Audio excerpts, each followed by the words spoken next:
Hello friends, बहुत दिनों के बाद फिर आपके पास आई हूँ। ज़रा सा ब्रेक ले लिया था, मगर ये ब्रेक नहीं था। This was a pause to go within, because whenever I come up with any of the topic, I actually go within to find the answer to that.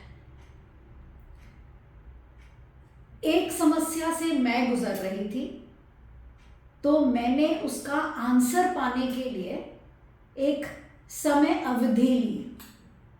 आज उसी question का answer पाने के बाद आप सबों के सामने उस क्वेश्चन को बताने आई हूँ।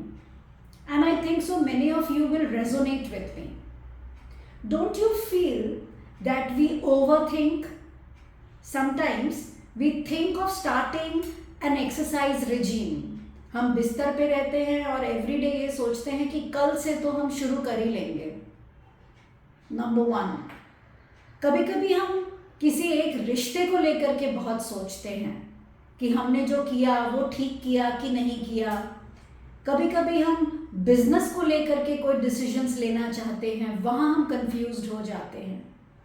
So every day the day ends, the new day starts, यानी कि दिन तो गुजर जाता है, लेकिन हमारी थिंकिंग एक पैटर्न में रोटेट होती चली जाती है, यानी हम एक चक्रव्यूह में फंस जाते हैं।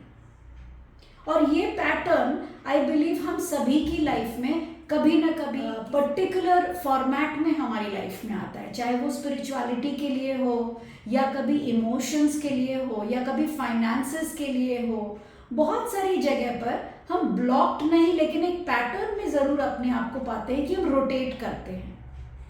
Specially in India, where I feel कि हम 4 डिफरेंट सीजन्स को फेस करते हैं। हमारे मूड स्विंग्स भी उसी सीजन्स के अकॉर्डिंगली रोटेट एंड फ्लक्चुएट करते हैं।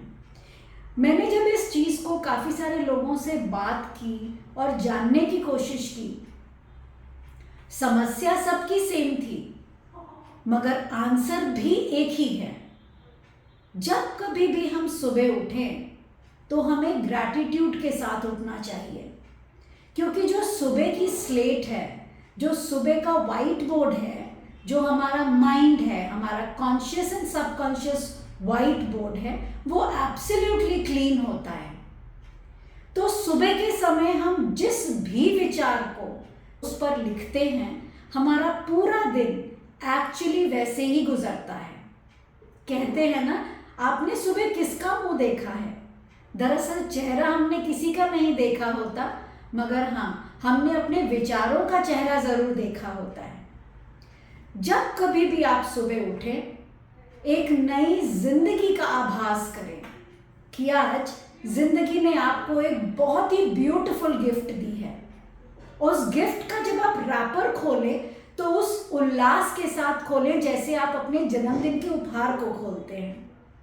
उसी उल्लास के साथ नए आयोजन बनाएं, नई योजनाएं बनाएं। और कई बार हम कहते हैं ना, I think I will do it, I hope I will do it. Don't hope, don't think, just say I will do it. When you actually say consciously, I will do it, तो ये जो will power है ना, ये आपके mind में अंकित हो जाता है, ये आपको completely focused करता है। Yes, you will do it. When you are focused, when your conscious, subconscious mind is actually aligned with each other, then your mind starts giving you the command how to reach that target. जब आप एक unbalanced situation में होते हैं, सोचते कुछ हैं, करना कुछ चाहते हैं, तो आप नहीं कर पाएंगे। यानी हमारी सोच भी बिल्कुल एक जगह स्थिर होनी पड़ेगी और हमारे एक्शंस भी एक जगह स्थिर होने पड़ेंगे। जब ये दोनों चीज़ें हम अलाइन करना चाहते हैं, तो एक ही चीज़ काम करती है, वो है हमारी विल पावर। अगर आपकी कभी भी किसी भी एक पर्टिकुलर जगह में आप अटक रहे हैं, वो आपको वो विचार ओवर थिंकिंग की ओर लेके जा रहा है, जहाँ पर कोई कंक्लूजन नहीं होता है, give it a pause, give it a break. बाहर ना निकलें, अपने भीतर जाएं. Start saying yourself instead of overthinking how to come out of it. Repeat this. This is the situation. Guide me how to come out of it.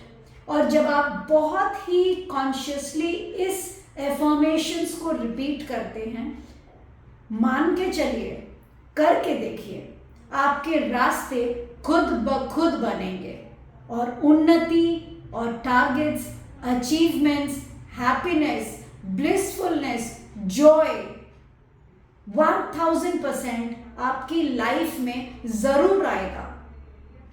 तो कभी भी किसी भी सिचुएशन में जब दो राहें पर खड़े हों तो रुक जाएं, अपने भीतर जाएं और अपने अंदर से पूछने की भी कोशिश करें.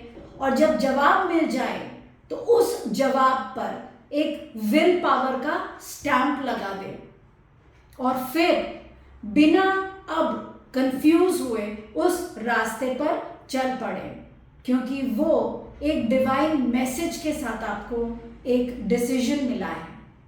सो my dear friends, if this thought of mind resonates with you और आपको कभी भी किसी भी सिचुएशन में अगर मेरे ये विचार आगे बढ़ने की प्रेरणा देते हैं तो ज़रूर कमेंट बॉक्स पर अपना इंसिडेंट लिखें, अपने थॉट्स लिखें.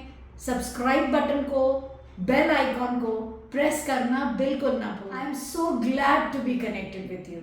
Thank you and have a beautiful, wonderful, blissful day.